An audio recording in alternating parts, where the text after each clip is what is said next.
بسم اللہ الرحمن الرحیم۔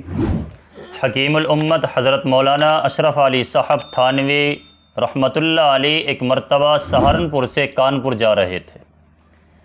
جب ریل میں سوار ہونے کے لیے اسٹیشن پہنچے تو محسوس کیا کہ ان کے ساتھ سامان اس مقررہ حد سے زیادہ ہے جو ایک مسافر کو بک کرائے بغیر اپنے ساتھ لے جانے کی اجازت ہوتی ہے۔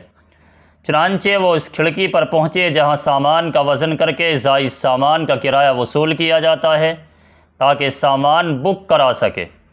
کھڑکی پر ریلوے کا جو اہلکار موجود تھا وہ غیر مسلم ہونے کے باوجود حضرت مولانا کو جانتا تھا اور ان کی بڑی عزت کرتا تھا۔ جب حضرت نے سامان بک کرنے کی فرمائش کی تو اس نے کہا کہ مولانا رہنے بھی دیجئے، آپ سے سامان کا کرایہ وصول کیا جائے، آپ کو سامان بک کرانے کی ضرورت نہیں، میں ابھی گارڈ سے کہہ دیتا ہوں، وہ آپ کو زائد سامان کی وجہ سے کچھ نہیں کہے گا۔ مولانا نے فرمایا یہ گارڈ میرے ساتھ کہاں تک جائے گا؟ غازی آباد تک۔ ریلوے افسر نے جواب دیا پھر غازی آباد کے بعد کیا ہوگا؟ مولانا نے پوچھا یہ گارڈ دوسرے گارڈ سے بھی کہہ دے گا؟ اس نے کہا مولانا نے پوچھا وہ دوسرا گارڈ کہاں تک جائے گا؟ افسر نے کہا وہ کانپور تک آپ کے ساتھ جائے گا۔ پھر کانپور کے بعد کیا ہوگا؟ مولانا نے پوچھا۔ افسر نے کہا کانپور کے بعد کیا ہوتا ہے؟ وہاں آپ کا سفر ختم ہو جائے گا۔ حضرت نے فرمایا نہیں، میرا سفر تو بہت لمبا ہے، کانپور ختم نہیں ہوگا، اس لمبے سفر کی انتہا تو آخرت میں ہوگی۔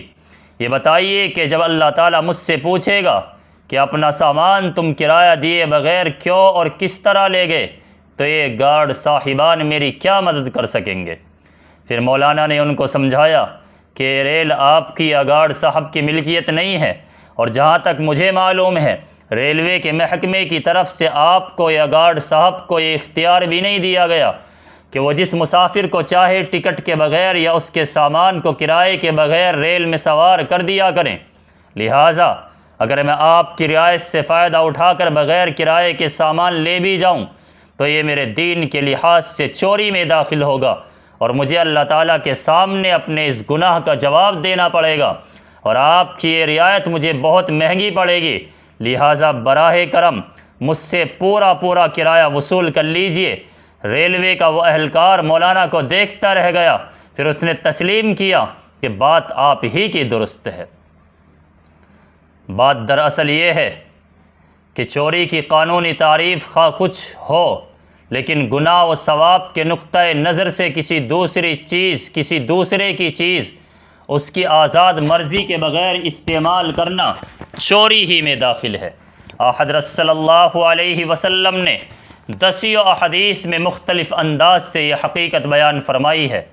چنانچہ آپ علیہ السلام نے ارشاد فرمایا حرمت مال المسلم کا حرمت دمہ، مسلمان کے مال کی حرمت بھی ایسی ہی ہے جیسے ان کے خون کی حرمت۔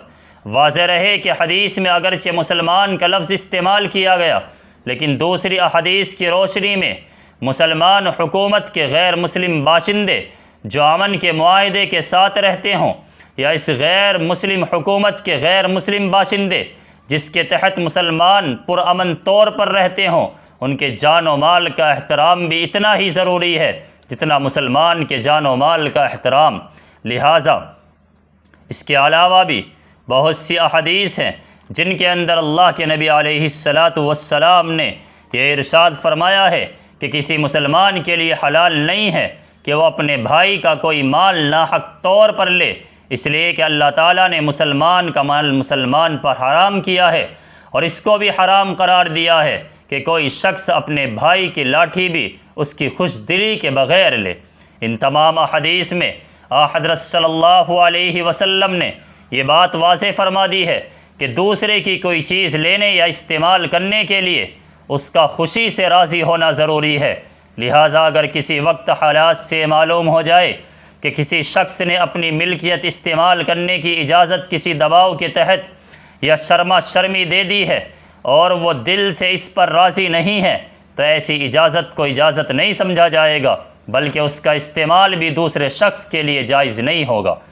حضرت صلی اللہ علیہ وسلم کے ان ارشادات کو مد نظر رکھتے ہوئے ہم اپنے حالات کا جائزہ لیں تو نظر آئے گا کہ نہ جانے کتنے شعبوں میں ہم شعوری یا غیر شعوری طور پر ان احکام کی خلاف ورزی کر رہے ہیں۔